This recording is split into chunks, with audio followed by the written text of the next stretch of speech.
सबसे पहला सवाल अमित मालवीय जी, क्योंकि मैंने राहुल जी से शुरू किया और राहुल जी ने आज कई सारे एलिगेशंस लगाए हैं। आपके नेतृत्व में, आपके पार्टी के नेतृत्व में देश का लोकतंत्र खतरे में है। कैसे खतरे में है? दबाव में है। वो दबाव के अंदर ये लोकतंत्र काम कर रहा है। अमित जी क्या कहेंगे राहुल गांधी जी के इस आरोप पर? देखिए, कितना हास्यास्पद है दीपक जी कि जिस दिन हमारे देश में 3 प्रदेशों में चुनाव होते हैं, उनके परिणाम आते हैं और कांग्रेस पार्टी का सफाया हो जाता है, उस दिन राहुल गांधी विदेश में जाकर कहते हैं कि देश का लोकतंत्र खतरे में है। सिर्फ इसलिए क्योंकि जनादेश आपके पक्ष में नहीं है, जनाधार आपका घट रहा है, आप सिमटते जा रहे हैं, इसलिए आपको लगता है कि देश में लोकतंत्र खतरे में है। ये वही देश है जिसने चुनाव दर चुनाव लोकप्रिय सरकारें चुनी और अलोकप्रिय सरकारों को सत्ता से हटाने का काम किया है। नागालैंड, मेघालय के चुनाव अपने आप में महत्वपूर्ण इसलिए हैं क्योंकि ये दोनों प्रदेश ईसाई बहुल प्रदेश है। लगभग 85 से 90% आबादी वहां पर ईसाई धर्म को मानती है। जनजातीय समाज से लोग आते हैं और अगर ऐसे प्रदेशों में भाजपा और उसके सहयोगी दलों को बहुत बड़ी जीत मिलती है और बढ़त मिलती है और विपक्ष के नेता राहुल गांधी कहते हैं कि लोकतंत्र खतरे में है, तो वो लोगों के इस निर्णय पर सवाल खड़े कर रहे हैं। नागालैंड में तो कांग्रेस अपना खाता तक नहीं खोल पाई, मेघालय में मात्र 3-4 सीट पर सिमट के रह गई और त्रिपुरा में भी उनकी हालत खस्ता रही। ये ऐसे प्रदेश है जहां पर एक समय पर कांग्रेस का वर्चस्व रहा करता था। लेकिन ये सिर्फ इन 3 प्रदेशों की कहानी नहीं है, ये अन्य सभी प्रदेशों की कहानी है जहां पर कांग्रेस पार्टी आज सत्ता में है और जहां पर शासन अब भी उनके हाथों में है। लगभग सिमट चुकी कांग्रेस पार्टी के पूर्व अध्यक्ष को यह समझना होगा कि अपने गिरेबान में झांकने के देखने का समय आ गया है। बार बार जनता को ये कहना कि उनका निर्णय ठीक नहीं है और सिर्फ क्योंकि उनका निर्णय उनके पक्ष में नहीं है इसलिए लोकतंत्र खतरे में नहीं है, ये लोकतंत्र का अपमान है। जहां तक राहुल गांधी ने इंस्टीट्यूशंस की बात करी, उन्होंने विदेशी सरजमीन पर जाकर पेगासस की भी बात करी। मैं राहुल गांधी को पूछना चाहता हूं, क्या सुप्रीम कोर्ट पर और हिंदुस्तान की न्यायिक प्रक्रिया पर आपको विश्वास नहीं है?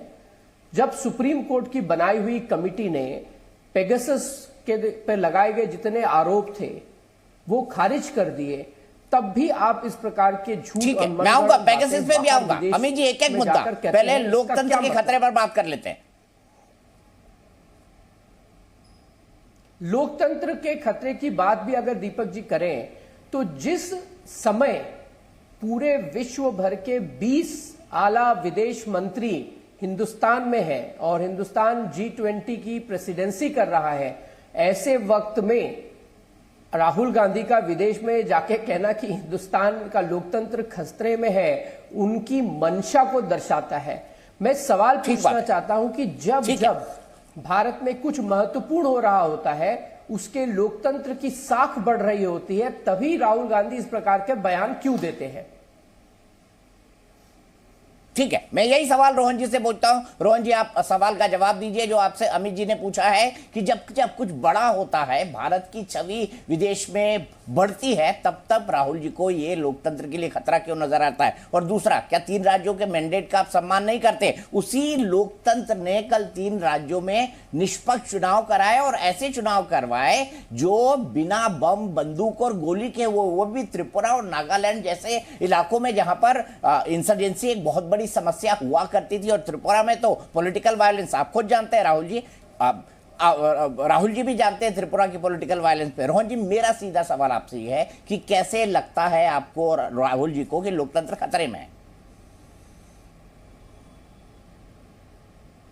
देखिए दीपक जी, पहले तो मैं ये बता दूं, ये भाजपा का एक नया स्टाइल हो गया है कि जैसे ही सरकार का जो क्रिटिसिज्म होता है, सरकार की नीतियों के खिलाफ हम बोलते हैं और देश के लिए बोलते हैं, उसको भारत के खिलाफ बोल देते हैं।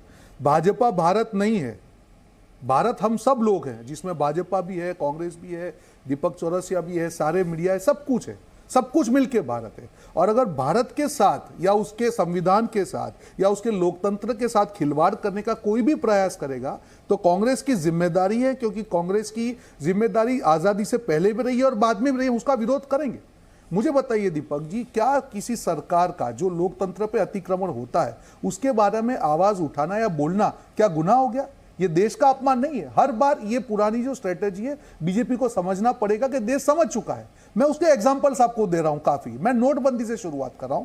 देश की पार्लियामेंट सबसे सर्वोपरि है। देश की पार्लियामेंट को साइड में करके देश के ऊपर नोटबंदी थोप दी गई, जिसमें हजारों लोग मरे, देश का 20 लाख करोड़ का नुकसान हुआ, कोई कालाधन वापस नहीं हुआ और हम लोग चुप रहे, हम उसके खिलाफ आवाज नहीं उठाए। जीएसटी, जो देश का जो छोटा व्यापारी है, जो देश की जान है, आज जो लोग ढोल पीट रहे हैं भाजपा, वो उनकी मेहनत नहीं है, ये देश के छोटे व्यापारी की, मझले व्यापारी की, उद्योग सबकी मेहनत है, जिसके कारण भारत आगे बढ़ रहा है। आज उसकी कमर तोड़ दी, कितने लोगों ने आत्महत्या की, कितने लोगों ने अपना धंधा बंद कर दिया। उसके ऊपर भी कांग्रेस पार्टी ने कहा कि आप उसको सिस्टमेटिक तरीके से लाइए, उसको आप बहुत बड़ा वो मत बनाइए। अगर उसके भी लोग बोले तो भी हम लोग कराते।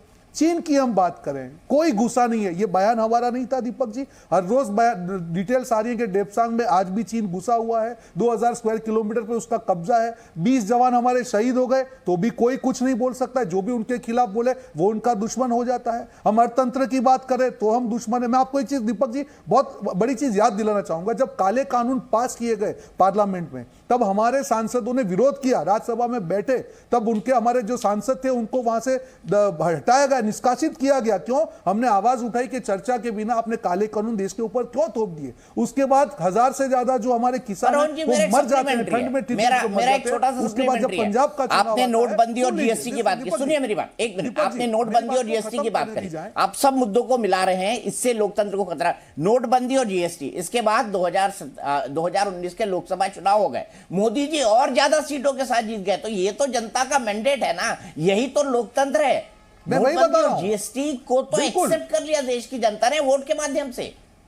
नहीं नहीं दीपक जी, मैं आपको बता रहा हूं, मैं आपको वही बता रहा हूं। देखिए यही तो स्टाइल है ना, पहले आप थोप दो, विदाउट एनेस्थेसिया जनता के ऊपर ऑपरेशन कर दो, और फिर आप, मैं आ रहा हूं उसी के ऊपर, पहले किस प्रकार से देश पे वार हुआ, और वार करने के बाद जो लोग ने उसके खिलाफ आवाज उठाई, उसकी आवाज को कुचलने का प्रयास हुआ। वो मीडिया हो, आप हो, मैं हूं, विपक्ष हो, हर आदमी जिसने इनके खिलाफ आवाज उठाई उसको कुचलने का प्रयास। दो ही चीज, या तो हिंदू मुसलमान करेंगे या फर्जी राष्ट्रवाद करेंगे, ये दो ही सहारे पे ये लोग जीते हैं। कहीं ना कहीं आवाज दबा के ये अभी तक तो सफल रहे, अभी नहीं होंगे। कोरोना में इनका मिसमैनेजमेंट हुआ, कांग्रेस पार्टी ने आवाज उठाई, उसमें भी ये चुप हो गए। काले कानून लाभे, उसमें भी चुप हो गए। चीन के मुद्दे पे ये, तो जब देश के ऊपर, देश की संप्रभुता पे वार होगा तो कांग्रेस पार्टी तो बोलेगी। आप क्यों डर रहे हैं? रही बात, इन्होंने बात की 3 राज्यों की, मैं बता दूं कि सब जगह पे कांग्रेस का वोट शेयर बढ़ा है। वहां पे हमारी पार्टी के जो बड़े नेता हैं पार्टी छोड़ के चले गए, फिर भी कांग्रेस पार्टी लड़ी। और भाजपा के जो हमारे साथी हैं वो भूल जाते हैं कि जो बाई इलेक्शन, सुन लीजिए दीपक जी,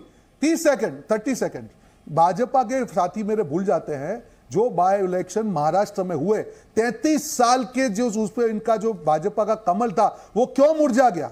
क्योंकि देश की जनता समझ चुकी है कि अब नफरत नहीं चलेगी। कितना अतिक्रमण आप करोगे? जिस प्रकार से बुलडोजिंग हो रहा है महाराष्ट्र में हमारे लोकतंत्र के ऊपर, देश की जनता समझ गई। महाराष्ट्र ने करारा जवाब दिया है, दोनों सीट पे हारते, अगर दूसरे सीट पे अपक्ष नहीं होता वहां पे भी हारते।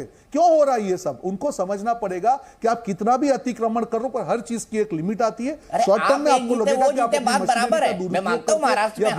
जुडिशरी का आवाज बंद करके आप अपना काम कर सकते हो, लॉन्ग टर्म में नहीं हो सकता है। ठीक है।